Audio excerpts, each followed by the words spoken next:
এবারে উনি চলে যান, তার পরের দিন বলে আমি রাত্রে ঘুমোতে পারিনি। আমি গানটা নিয়ে ভেবেছেন উনি, এবং মানে এতটাই ইমোশনাল হয়ে গিয়েছিলেন যে তখনকার দিনে 10,000 টাকা, মানে 1985-এর কথা বলছি, 85 or 86 আমরা, 86, হ্যাঁ হ্যাঁ হ্যাঁ, মানে কিছুটা হয়তো পারি গান করতে, আমার মনে হয় যে সেই ব্যাপারটা ছিল হয়তো। এখন হয়তো অনেক বড় শিল্পী আছেন ইন্ডাস্ট্রিতে, তারাও গান করছেন, কিন্তু আমি হয়তো কিছুটা জায়গা পেতে পারতাম, এটা আমার পার্সোনালি মনে হয় আর কি।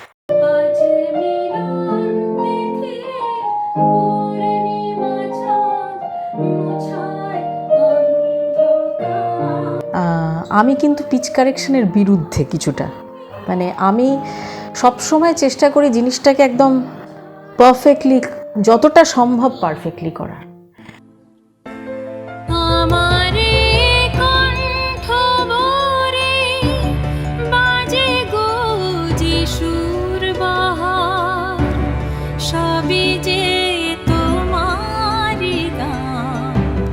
যত সুর সবই তোমার, যত গান সবই তোমার, আমার কণ্ঠ ভরে বাজে গো যিশুর বাহার, সবই যে তোমার যত সুর সবই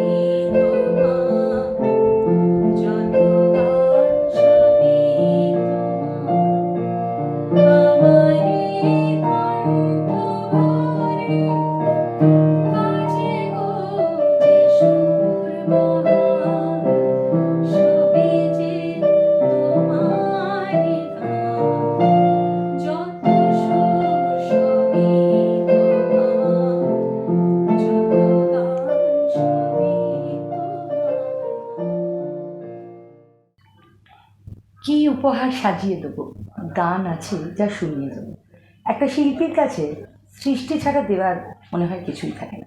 শ্রী অজয় দাস, স্বর্গীয় অজয় দাসের কথা আমরা সবাই জানি, অবশ্য জানি কি না জানি না, কারণ ইন্ডাস্ট্রি তো এখন অনেক উঁচুতে উঠে গেছে, তাই অনেক উঁচুতে উঠে যাওয়ার জন্য অনেক কিছু চাপা পড়ে গেছে। আমি শ্রী অজয় দাসের সুযোগ্যা কন্যার সঙ্গে বসে আছি, শায়রিদিকে হয়তো অনেকে চেনে, আবার অনেকে চেনে না। আমি ডাইরেক্টলি তোমার কাছে প্রশ্ন আসি, তোমার কি মনে হয় যে ইন্ডাস্ট্রির থেকে তোমার কতটা কি পাওনা ছিল? কারণ শায়রিদি কিন্তু দারুণ গান গায়, দারুণ মানে দারুণ। তো তুমি ডাইরেক্টলি টলিউডে যোগাযোগ করেছিলে কখনো, বা টলিউড জানে তোমার কথা? অ্যাকচুয়ালি বাবার সঙ্গে আমি, মানে বাবার কিছু কাজও আমি করেছিলাম বাবা যখন জীবিত ছিল, এবং বাবাকে অ্যাসিস্টও করেছি কয়েকটি ছবিতে, যেরকম বিশ্বাসঘাতক বলে একটা ছবি এসেছিল, তারপরে সিঁদুরের বন্ধন, এরকম। আর আমি বম্বেতেও গেছি বাবার সঙ্গে, বম্বের শিল্পীরা রীতিমতো মানে আমার গানের খুব প্রশংসা করেছিলেন ওখানে। মানে সত্যি কথা বলতে কি, এখানে কিছু লোক ছাড়া সেইভাবে মানে হয়তো প্রশংসা করছে আমার সামনে, ভালো গাও ভালো গাচ্ছে, এই ব্যাপারটা আমি মানে খুব ওপেনলি বলছি, কিন্তু যখন মানে সুযোগের ব্যাপারটা আসছে কোনো ছবিতে কিছু গাওয়ানো বা কিছু কাজ করানো, সে তখন আমি জানি না কেন তারা বিস্মৃত হয়েছে এই ব্যাপারটাতে, যে একজন মানে আমার মানে কিছুটা হয়তো পারি গান করতে, আমার মনে হয় যে সেই ব্যাপারটা ছিল হয়তো। এখন হয়তো অনেক বড় শিল্পী আছেন ইন্ডাস্ট্রিতে, তারাও গান করছেন, কিন্তু আমি হয়তো কিছুটা জায়গা পেতে পারতাম, এটা আমার পার্সোনালি মনে হয় আর কি। তুমি কি কখনো ডাইরেক্টলি অ্যাপ্রোচ করেছিলে টলিউড? কিছু মানুষের কাছে করেছিলাম, এখন তারা ভীষণ ব্যস্ত মানুষ, সবসময় মানে তারাও অতটা হয়তো গুরুত্ব দেয়নি, সেইভাবে গুরুত্ব দেয়নি। কোথায় যেন সুর শুনেছি, কোথায় যেন গন্ধ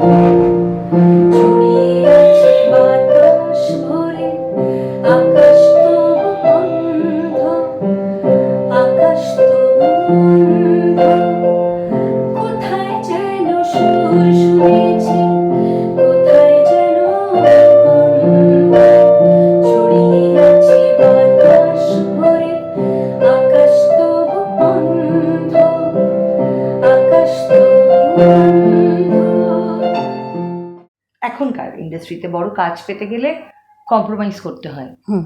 তো তোমার কাছে এরকম কখনো এসছে, তুমি বলেছো তোমাকে ডাইরেক্টলি কম্প্রোমাইজ করার জন্য, মানে কম্প্রোমাইজ মানে আমি বোঝাতে পারছি, মানে তুমি বুঝতেই পারছো আমি কি বলতে চাইছি, দর্শকরাও আশা করি জানে যে সেরকম কম্প্রোমাইজ করার কথা কখনো তোমাকে কেউ বলেছে? না, এখনো অবধি সেই মানে সেরকমভাবে কিছু হয়নি আমার সাথে, মানে অত দূর এগোয়নি ব্যাপারটা। তবে কতটা, মানে তুমি যদি, হ্যাঁ মানে নাম উল্লেখ করার দরকার নেই, হ্যাঁ। তোমার যদি এরকম কোনো ইনসিডেন্ট থাকে তুমি বলো। দেখো, আমি এমনি প্রোগ্রাম করতে গেছিলাম বাইরে, একটা ঘটনা বলি। মানে ভদ্রলোককে আমি খুব শ্রদ্ধা করতাম বা যাই হোক করি, মানে নিজের সিনিয়র হিসেবে। এখন তাদের আমার সাথে আমাদের সবার পরিচিত না, এবারে তার হয়তো মোটিভটা কী ছিল আমি জানি না, মানে আমি বুঝতে পেরেছিলাম কিছু একটা সামথিং ইজ রং, কিন্তু আমি নিজেকে মানে ঈশ্বরের দয়া আমি নিজেও বেঁচে গেছি, মানে নিজেকেও বাঁচিয়ে রাখতে পেরেছি। বাট ভদ্রলোক হয়তো কিছু চাইছিলেন, কিন্তু আমি মানে সেটা আমি তাকে মানে আমি দিতে পারবো না, বা আমি সেইভাবে কম্প্রোমাইজ করিনি বলতে পারো। কিন্তু মানে আমি যেটা মনে করি যে এইভাবে কম্প্রোমাইজ করে বড় হওয়ার কোনো মানে হয় না। এক্স্যাক্টলি।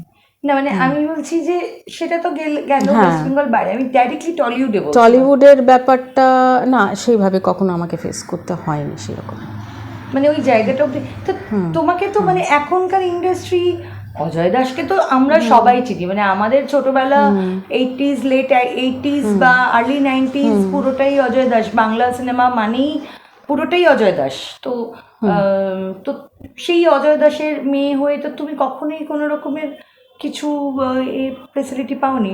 মানে আসলে বাবাও ঠিক আউটস্পোকেন, মানে আমার ব্যাপারে অতটা আউটস্পোকেন ছিলেন না যে আমার মেয়েকে নাও, মানে যে অনেকেই এটা করেন, ইন্ডাস্ট্রির করেন, মানে অনেকেই করেন আর কি, নিজের মেয়ে বা ছেলেকে বেশি করে ফোকাস করে, আরও এগিয়ে দেয়।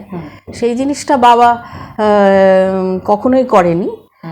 হয়তো বলেছে হ্যাঁ ওকে দিয়ে গাওয়াতে পারো, ও ভালো গায়, মানে এই জাস্ট একটা ফর্ম, একটা নমিনাল একটা ব্যাপার ইয়ে করেছে, কিন্তু মানে সেইভাবে পুশ করা যেটাকে আর কি, সেই পুশটা করেনি। সেইটা হয়তো বাবা মানে মানে ভেবেছে যে আমাকে মানে নিজেকেই লড়াই করে যেতে হবে, সেইটাই হচ্ছে ব্যাপার।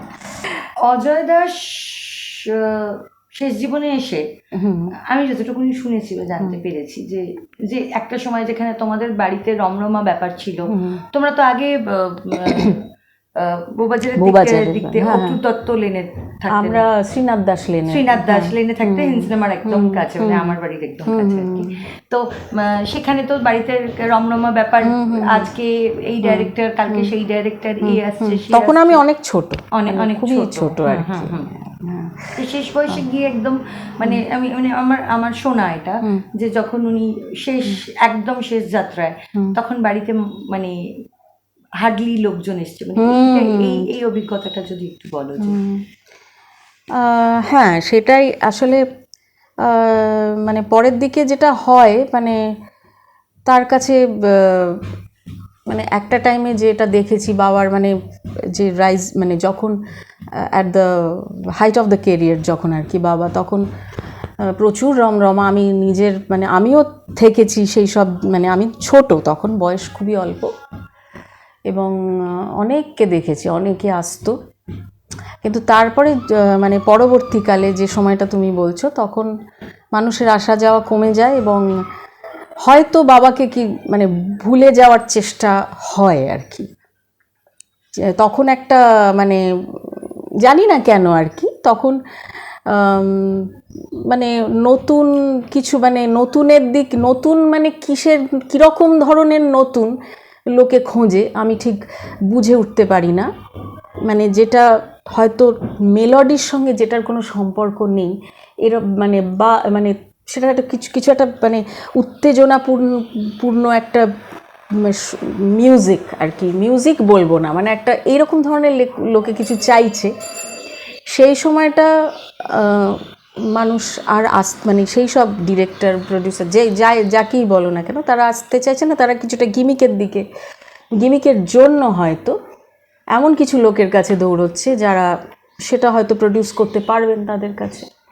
তো সেই গিমিকে তো আমার বাবা বিশ্বাস করতো না, মেলোডিটাই মেন ছিল বাবার, মেলোডির মধ্যেই থাকতে চেয়েছিলেন, এবং সেই জন্যে হয়তো আসতো না সেই সব কারণে,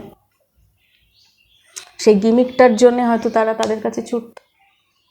আচ্ছা, এবার আমি স্ট্রেট অ্যাওয়ে তোমার কাছে এসেছি, কারণ আজকে আমার টার্গেটটাই ছিল যে আমি তোমাকে ফোকাস করবো আর কি। তো তুমি তোমার কেরিয়ারটা শুরু করেছো কিভাবে, বা ধরো বাবার সাথে তুমি কি কি কাজ করেছো যদি একটু বলো। হয়তো অনেকেই তো শুনি আমরা অনেক সময়, কিন্তু জানি না, তো এটা যদি একটু আইডেন্টিফাই করে বলবো। খুবই ছোটোর থেকেই কাজ করছি বলতে পারো। বাবার মানে কাকার ছবি ছিল, ছবির নাম ছিল তপস্যা, সেখানে আমার ফার্স্ট। কাকার ছবি মানে কিন্তু সুখেন দাস। সুখেন দাস, মানে অজয় দাস আর সুখেন দাস দুই ভাই। হ্যাঁ, এটা হয়তো অনেকেই জানি না, মানে 1 বছরের ডিফারেন্স। সুখেন দাস মানে কাকার ছবি। হ্যাঁ, সেখানে আমার ফার্স্ট প্লেব্যাক ছিল মাস্টার বিট, মানে যে সোহাম তার লিপে, এখন যে সোহাম আর কি, ওর লিপে একটা গান ছিল।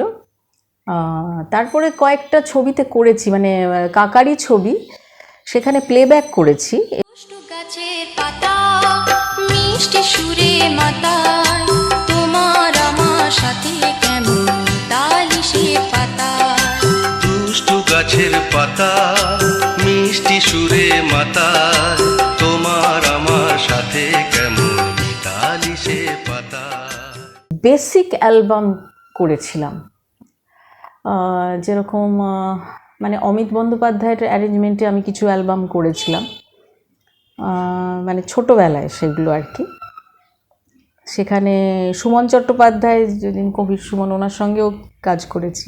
এছাড়া অ্যালবাম যদি বলো, মানে বেসিক অ্যালবাম, আমার একটা রবীন্দ্রসঙ্গীতের অ্যালবামও বেরিয়েছিল সুরের বাঁধনে বলে, তখন ক্যাসেট ছিল, আশা অডিও থেকে একটা ক্যাসেট বেরিয়েছিল স্বপ্ন নিয়ে, ওখানে আমার বাবার গান ছিল, আর বাণীকণ্ঠ সাহা যিনি আছেন ওনার 2টো গান ছিল।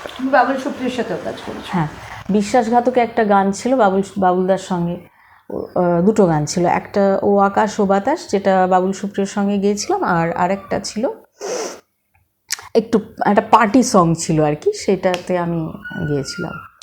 ও আকাশ ও বাতাস ও নদী ও পাহাড়। তুমি কি এখনো টলিউড করো? সত্যি কথা বলতে কি, এখন আর সেইভাবে আমার না খুব একটা মানে সেই ইচ্ছাটা নেই আর কি। এখন মানে আমার নিজের কাজই আমি করি মোটামুটি। যেরকম রিসেন্টলি আমি অনেক কাজ করেছি, আমার নিজের চ্যানেলেরই অনেক আমি করেছি আর কি কাজ, মানে হিন্দি সংস অনেকগুলো করছি, হিন্দি প্রজেক্টসের অনেক কাজ করছি। অমিত ব্যানার্জিরও একটা কাজ করার কথা হচ্ছে আর কি খুব রিসেন্টলি, যেরকম সুকুমার কর ওনার সুরেও করেছি, তারপরে অশোক বন্দ্যোপাধ্যায় ওনার সুরে আমি বেশ কয়েকটা কাজ করছি, আরও করব। উনি প্রতিমা বন্দ্যোপাধ্যায়ের ছেলে। আচ্ছা, ওনার বেশ কয়েকটা কাজ করছি। এই রিসেন্টলি রিলিজ করেছে একটা গান, হোলির গান একটা হিন্দিতে। বলিউডে তুমি তো বলিউড অব্দিও গেছিলে, তো বলিউডেও কোনো মানে সেরকম কিছু হয়নি? বলিউডে অ্যাকচুয়ালি যেটা মানে ওখানকার যারা মানে ওখানে যারা কাজ করেন আর কি, তাদের সঙ্গে অনেকের সঙ্গে আমার মানে দেখাও হয়েছে, মানে ওনারা যেটা বলছেন যে ওখানে থেকে জিনিসটাকে করতে হবে, মানে কিন্তু আমার তখন আমি কলেজে পড়ি, মানে পুরো ব্যাপারটা এখানে সেট আপটা এখানে আছে, তো যার জন্য আমি যেতে পারিনি। কিন্তু মানে হয়তো গেলে হয়তো আমার হয়তো আরেকটু আপলিফটমেন্ট হতো মনে হয় আমার, এটা মানে এখানের থেকে অ্যাটলিস্ট ওখানে আমি ফ্র্যাঙ্কলি বলছি হয়তো হতো।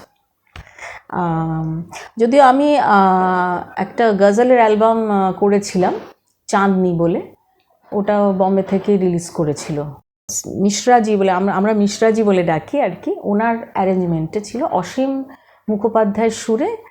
আর উর্দুতে মানে লেখা ছিল ওনার, ভদ্রমহিলার নেই, মারা গেছেন রিসেন্টলি, সাবেহা নাসরিন ওনার নাম ছিল। তা মানে করেছিলাম, ভালোই এক্সপিরিয়েন্স ছিল। এখন সুযোগ যদি পাই, এখন কাজ করতেই পারি, মানে আমার তো কাজ করতেই পারি, মানে আমাকে সুযোগ পেতে হবে আর কি। Obviously, মানে কাজটা তো অবভিয়াসলি তোমার ভালোবাসার হ্যাঁ, জায়গা, নিশ্চয়ই, তো হ্যাঁ। সেই জায়গায় কাজ পেলে তো তুমি মানে নিশ্চয়ই করবে।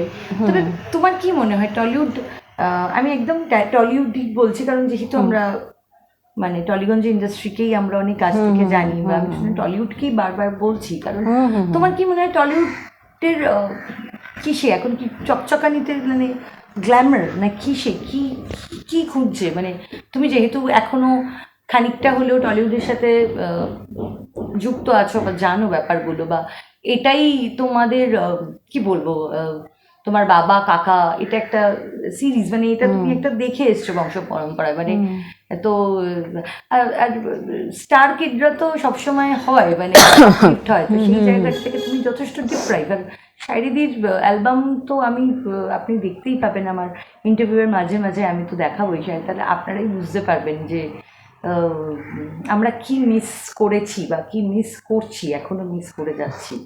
তো তো কি গ্ল্যামার খুঁজছে টলিউড, কি কি চকচকানিটা খুঁজছে? মানে আমি যে গানগুলো শুনি, সত্যি কথা বলতে কি, মানে সেই গানগুলো না মানে হৃদয়ে তো ছোঁয়ই না, মানে কিছুই ছোঁয়ে না, কী যে ছোঁয়ে ভগবান জানে। একটা মানে কীরকম, মানে না বাংলা না হিন্দি না ইংরেজি, মানে কি একটা যে চলছে ব্যাপারটা, মানে জগা খিচুড়ি একটা ব্যাপার চলছে, এটা আমার মনে হয়। তো মানে তবু আমি মানে সাউথের কিছু ছবি দেখি, সাউথের কাজ কিন্তু অনেক বেটার হচ্ছে, মানে সাউথ ইন্ডিয়ার যে মানে সিনেমা বলো গান বলো, ওদের একটা কালচার কিন্তু ওরা ধরে রেখেছে আমার যেটা মনে হয়। কিন্তু এই বলিউড অ্যান্ড টলিউডের মধ্যেই এই একটা বিশেষ করে টলিউড ভীষণভাবে মানে একটা ব্যাকওয়ার্ডের দিকে, শুধু আমার ক্ষেত্রে বলছি না, মানে আসলে এখনকার যুগটাও পাল্টেছে, যে আগে যেরকম আমরা মিউজিক ডিরেক্টরের বাড়িতে যেতাম, বা মানে কেউ আসতো বাড়িতে, বা এই যে আসা যাওয়া বা সিটিং করা, যে গীতিকার সুরকার সিঙ্গার একসঙ্গে বসছে, হ্যাঁ, এই সারাদিন যে বাবাকে দেখতাম, এই পরিবেশটাই এখন আর নেই।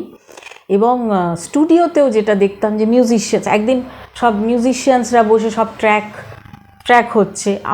আমাদের টাইম আমি কিন্তু মানে ট্র্যাক মিউজিকের আগেও কাজ করেছি, মানে উইথ দ্য মিউজিশিয়ানস কাজ করেছি, এটাও আমি করেছি, বাবার সঙ্গে করেছি।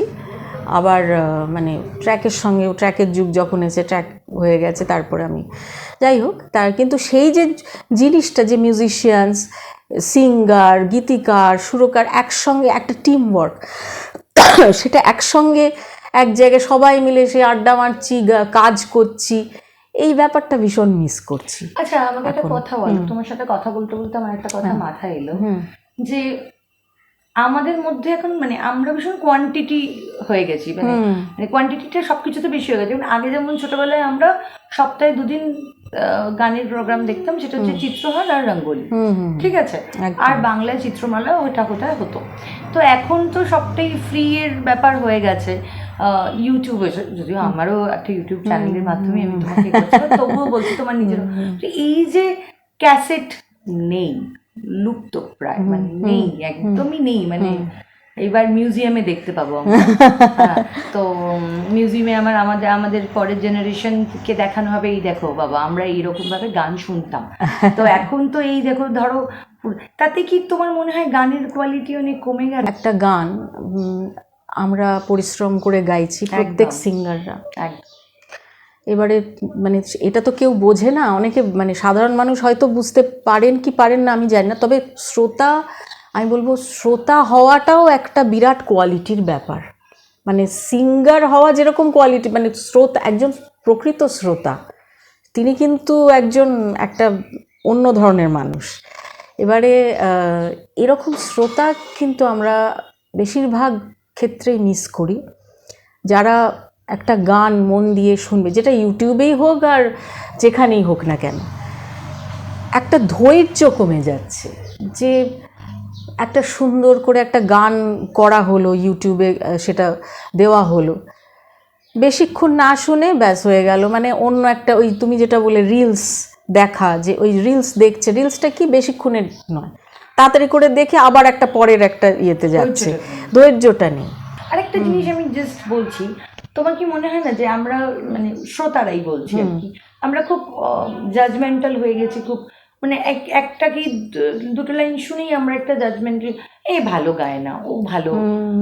কিছুটা তো বটেই, জাজমেন্টাল ব্যাপারটাও হয়তো কিছুটা কাজ করে, যে এ মানে নতুন হয়তো ভাবছি, মানে নতুন শিল্পী আর কি গাইবে, মানে এরকম আর কি, বেশিক্ষণ একটুখানি শুনে মানে ওই ব্যাপারটা চলে এসছে, যে যেহেতু যে তাকে শুনে এসছে, সেই শিল্পীকে মানে যারা নাম করেছে তাদেরকে শুনে এসছে, তাদের গানটা বেশি প্রমিনেন্স দিচ্ছে, যারা নতুন গাইছে তাদের হয়তো অতটা প্রমিনেন্স দিচ্ছে না, এরকম হয়তো ব্যাপারটা হচ্ছে। তোমাকে অনেক সময় আমি দেখি যে টিভির প্রচুর প্রোগ্রামে তোমাকে ডাকা হয়, যখন তোমাকে ডাকা হয় তোমাকে এজ আ শায়রি দাস ডাকা হয় নাকি অজয় দাসের মেয়ে শায়রি দাস হিসেবে ডাকা হয়? এখন দেখো, অজয় দাসের মেয়ের একটা আলাদা এন্টিটি আছে, হ্যাঁ, এবারে আমি চাইবো আমাকে শায়রি দাস হিসেবে ডাকা হোক। অবশ্যই, আর শায়রি দাস হিসেবে ডাকা হোক, যেহেতু শায়রিদির সেই কোয়ালিটিটা আছে, চিতাতেই সব শেষ। এই গানটা কিশোর কুমার শুনে গেয়ে চলে যায় এবং তারপরে টাকাটা এসে পরে ফেরত দিয়ে যায়। এটা তো মানে কি বলবো, চিতাতেই সব শেষ। এই গানটা বাবা কিশোর কুমারকে দিয়ে গাইয়েছিলেন, এবং কিশোর কুমার কিন্তু মানে কিশোর কুমারকে সবাই জানতো, একটা পয়সা ছাড়তেন না কিন্তু। আমার খুব প্রিয় শিল্পী কিশোর কুমার। যাই হোক, এবারে গানটা গেয়েছেন আসলে, মানে বাবার সঙ্গে ওনার একটা ভাইব্রেশনে ম্যাচ করতো ভীষণভাবে, যার জন্য বাবার সঙ্গে খুব ভালো ফ্রেন্ডশিপ ছিল, বন্ধুত্ব ছিল, এবং তার জন্যে না, ফ্রেন্ডশিপের জন্যে না, প্রফেশনাল মানে প্রফেশনটা প্রফেশনের জায়গায়, ফ্রেন্ডশিপ ইজ ডিফারেন্ট। এবারে উনি চলে যান, তার পরের দিন বলে আমি রাত্রে ঘুমোতে পারিনি, আমি গানটা নিয়ে ভেবেছেন উনি, এবং মানে এতটাই ইমোশনাল হয়ে গিয়েছিলেন যে তখনকার দিনে 10,000 টাকা, না 1985-এর কথা বলছি, 85 or 86 সামওয়্যার, 86, হ্যাঁ হ্যাঁ হ্যাঁ, উনি ওই 10,000 টাকা তখনকার দিনে একটা লার্জ অ্যামাউন্ট, ওটা পুরো টাকাটাই উনি বাবাকে এসে ফেরত দিয়ে কি বলেছিলেন এসে? মানে এই গান গেয়ে টাকা নেওয়া যায় না, মানে যেহেতু গানটার মধ্যে একটা ফিলোসফি আছে, একটা দর্শন আছে, তো সেই দর্শনটাকে উনি বুঝতে পেরেছিলেন। হয়তো অনেক শিল্পী, মানে ওনার সমসাময়িক শিল্পীদের কথা আমি বলছি না, পরের দিকের যারা শিল্পী সেটা হয়তো ফিল করবে না, কিন্তু উনি বলেই সেটা ফিল করেছিলেন। এবং এরকম মানে শিল্পী পাওয়া খুব দুষ্কর, মানে উনি এটা পেরেছিলেন। উনি পুরো সেই 10,000 টাকা, এখনকার দিনে জানি না কত অ্যামাউন্ট, কত হবে, নিয়ার অ্যাবাউট 1 লাখ হয়তো, আর বেশি হবে। এখন তো একজন গান গাইতে কি চার্জ করে তুমিও জানো ভালো করে, তার বেশি হবে। সেখানে কিশোর কুমার তখনকার, হ্যাঁ, আর তার বোধহয় কিছু বছর পরেই উনি চলে যান, 1987 চলে যান, আমার মনে আছে ওই দিনটার কথা। যাই হোক, তো আরেকটু বলো তোমার ছোটবেলায়, এটা তো ধরো আমি তোমাকে ধরিয়ে দিলাম, তুমি বলো তোমার একটা একটু মজার ঘটনা কোনো, বা খুব দুঃখ, বা যেটা মেমোরেবল, নট মজা নট দুঃখ। আমার একবার আশাজির সঙ্গে দেখা হয়েছিল, আশা ভোসলে, মানে আশা ভোসলের আমি মানে আশা ভোসলে আমার ভীষণ, আর লতা মঙ্গেশকর, আশা ভোসলে আমার ভীষণ মানে শ্রদ্ধ, মানে আমি ওনাদেরকে ঈশ্বর স্বরূপ ভাবি, হ্যাঁ। এবং হঠাৎ করে সৈকতদার বিয়ে ছিল, হ্যাঁ, সৈকত মিত্র, তখন আমি ছোট, খুবই ছোট, কিন্তু মানে প্রচুর গান শুনে আশা ভোসলে, মানে হিন্দি গান ম্যাক্সিমাম শুনতাম, যদিও আমার বাবা বেঙ্গলের মানে মিউজিক, কিন্তু যাই হোক, তারপরে বাবারও প্রচুর গান গেয়েছেন আশা ভোসলে। একদম। এবারে আমি সৈকতদার বিয়েতে, এই জানিস তো আশাজি আসতে, মার কাছে শুনলাম, হ্যাঁ, মানে প্রচণ্ড এক্সাইটমেন্ট আর কি। তো যাবই বিয়েতে, আর গিয়ে মানে হঠাৎ করে যখন মানে ওয়েট করছি কখন আসবে কখন আসবে, যখন এলো মানে আমি এত মানে তখন কি বলবো, এত আনন্দিত আর কি। ওনারকে মানে প্রণাম করলাম, প্রণাম করে মানে পরিচয় করিয়ে দিলেন বাবা আর কি, এরকম নিয়ে। যাই হোক, তারপরে সেই দিনটা খুব ভালো গেছে, মানে সৈকতদার বিয়েতে খুব এনজয় করেছিলাম। আশা ভোসলে মানে সবাই সঙ্গে, সবাই ঘিরে ধরেছে আশা ভোসলেকে একেবারে। অনেকেই এসেছিলেন, নির্মলা মিশ্র, তারপরে বনশ্রী সেনগুপ্ত, উৎপলা সেন। তারপরেই আশা ভোসলের একটা রেকর্ডিং ছিল, যেহেতু উনি কলকাতায় তখন ছিলেন অডিও সেন্টারে, সেখানে আমি গিয়েছিলাম। ব্যবধান ছবির রেকর্ডিং ছিল, দুটো গান ছিল। একটা হচ্ছে কত না ভাগ্যে আমার এই জীবন ধন্য হলো, এই গানটা ছিল, এটা ছিল। আর একটা কোনো কিছু নেই তো আমার, এই দুটো গান ওই ছবির গান আর কি ছিল। তোমার বাবারই, হ্যাঁ। সেখানেও দেখা হলো, সেখানেও মানে কথা হলো। যাই হোক, মানে প্রণাম করলাম ওনাকে, ওনার মানে দেখলাম যে উনি কীভাবে রেকর্ডিং করেন, মানে এগুলো তো শেখার জিনিস, সেগুলো সে খুব মানে দারুণ এক্সপিরিয়েন্স। তারপরে একবার বাবা, তখন না ওই তখন তো ওই ট্রাঙ্ক কলের যুগ আর কি, বাবা ট্রাঙ্ক কল করেছিলেন আর কি আশা ভোসলে।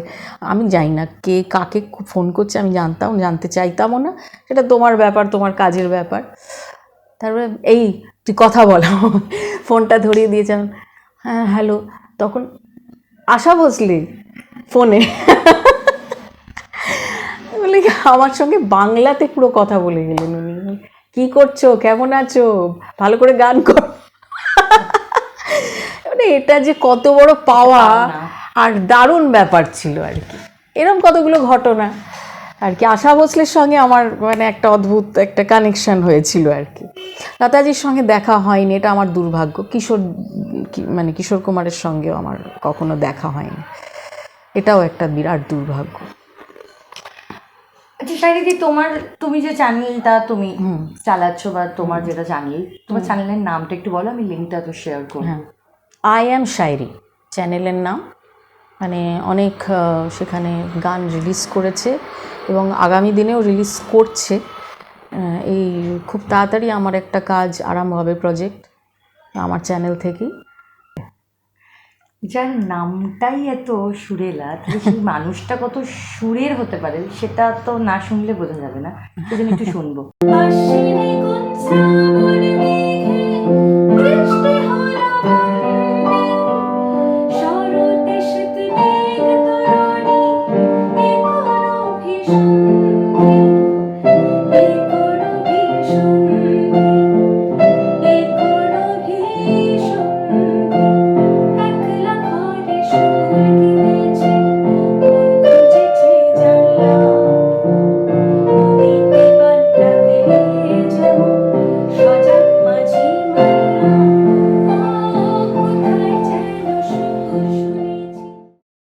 আচ্ছা, মানে অনেক সময় দর্শকদের হয়তো একটু মনে হতে পারে যে বর্ণালী একটু আদিক্ষেতা করছে, প্রলাপেশ্বরী আদিক্ষেতা করে শায়রিদিকে তুমি করছে না। শায়রিদিকে আমি অনেক দিন ধরেই চিনি, অনেক দিন ধরেই আমার টার্গেট ছিল যে শায়রিদির এই ইন্টারভিউটা করব। তো শায়রিদিকে আমি ডাইরেক্টলি, আমার সৌভাগ্য যে আমি স্টুডিওতে রেকর্ডিং করতে দেখেছি, এটা আমার সত্যি অনেক বড় সৌভাগ্য। তো তুমি চাও বা না চাও, বা কেউ চাক বা না চাক, একটা পিচ কারেকশন করে সবাই, একটা মিউজিক ডাইরেক্টর বা সবাই একটা পিচ কারেকশন করে, সে কতটা ঠিক হোক ভুল হোক, কতটা পিচ কারেক্ট। তোমার, আমি যতটুকুনি, আমি কিছু বুঝি না, তবু যতটুকুনি মানে তুমি একদম দারুণ পিচে গাও, মানে একদম কারেক্ট পিচে গাও। হ্যাঁ, তো যাই হোক, তো ওই যে বললাম তো আমি কিছুই বুঝি না, তবু আমি বলছি। তো তুমি কি চাও যে তোমার পিচ কারেকশন কতটা করুক, নাকি তুমি কতটা কারেক্ট পিচে গাইতে চাও, মানে এটা যদি একটু বলো আর কি। এটা কিন্তু মানে খুব ভালো প্রশ্ন করেছো তুমি। আমি কিন্তু পিচ কারেকশনের বিরুদ্ধে কিছুটা, মানে আমি সবসময় চেষ্টা করি জিনিসটাকে একদম পারফেক্টলি, যতটা সম্ভব পারফেক্টলি করার। আচ্ছা আরেকটা কথা বলো, আগেকার কথা আমি দেখেছি মানে লাইভ মিউজিশিয়ানস দিয়ে কাজ করানো, এখন তো ওই তোমাদের ভাষায় ট্র্যাক চলে যাচ্ছে, মানে ট্র্যাক বানিয়ে দিচ্ছে, তোমরা ট্র্যাক পেয়ে যাচ্ছ, তারপরে সেটাকে রেকর্ড করে, মানে এটাতে তোমার কস্ট এফেক্টিভ আর টাইম, কারণ এখন মানে সবাই ব্যস্ত সবাই। হ্যাঁ, তুমি কি মনে করো লাইভ মিউজিশিয়ান দিয়ে কাজ করাটা তুমি কি করেছো এর আগে কখনো? কি বলবো, মানে ধরো আমি আমার ভুলের জন্য আমি বলছি, আমি হয়তো একটা জায়গায় ভুল গাইলাম, মিউজিশিয়ানরা ঠিক, আমার ভুলের জন্য টোটাল গানটা আবার শুরু থেকে স্টার্ট হলো কারেকশনের জন্য, বা আমি হয়তো ঠিক, কোনো একজন মিউজিশিয়ান ভুল করলো, তার জন্য টোটাল গানটা আবার শুরু থেকে স্টার্ট হলো টিল দ্য এন্ড। এইটা করার জন্য মানে, এবং তখন মানে একটা গান না, আমাদের টাইমে মানে এরকম আমি দেখেছি 10টা, মানে এরকম 10টার কাছে এরকম গান একদিনে মানে ওটাকে নামাচ্ছে আর কি, মানে ব্যাপারটাকে ইয়ে করছে আর কি। 10টা না হোক, মানে অ্যাটলিস্ট 4-5টা গান তো বটেই। যাই হোক, একদম পারফেক্ট, হ্যাঁ একদম নিখুঁত যাকে বলে, পারফেক্ট তো বটেই, এবং তার জন্য অনেকবার করে টেক হচ্ছে। আমার যদিও খুব একটা প্রবলেম হয়নি, মানে আমি কনফিডেন্টলি কথাটা বলছি, ওভার কনফিডেন্টলি বলছি না। এখন ওই পিচ কারেকশনের ব্যাপারটা যেটা, সেটা তো আমি তো সাপোর্টিভ নই ব্যাপারটাতে, তা সেইটা মানে আমাকে অনেকে এই ব্যাপারটা সাপোর্টও করে, মানে আমার থিঙ্কিংটাকে সাপোর্ট করে। ভালো লাগে এইসব এরকম ধরনের মানুষের সাথে কাজ করতে, এখনো যে এই ব্যাপারটা এখনো আছে। তো উল্টো দিকে যারা জাজ বসে আছে, মানে যারা বসে আছে আমাদের দর্শক জাজ, যারা সুপ্রিম কোর্টের যারা ভার্ডিক্ট দিয়ে দেবে, বাজে গায় ভালো গায় একদম, তো তাদেরকে আমি তোমার দুটো গান শোনাবো। আর আরেকটা কথা বলে রাখি, শায়রিদির যে চ্যানেলটা আছে আই এম শায়রি, শায়রিদির নিজের চ্যানেল, এবং শায়রিদি মাঝে মাঝেই আমার সময়, আমিও সত্যি মানে মাঝে মাঝে আমার নিজেকে খুব ব্লেসড মনে হয় যে আমি আমার মাকেও বলছিলাম যে এই মানুষগুলোর সান্নিধ্যে আমি আসতে পারছি, এটা আমার কাছে খুব বড় একটা পাওনা। আমি তোমাদেরকেও পাচ্ছি, তোমাদের মতো মেলোডিয়াস লোককেও পাচ্ছি আমার লাইফে। তো এখন আমরা ডাইরেক্টলি শুনে নেবো শায়রিদির গান, এবং শায়রিদির গান শুনে আমরা আজকের মতো এপিসোডটা শেষ করবো। শায়রিদি, thank you very very much. So much.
আমারে কণ্ঠ ভরে বাজে গো যিশুর বাহার, সবই যে তোমারি গান, যত সুর সবই তোমার, যত গান সবই তোমার।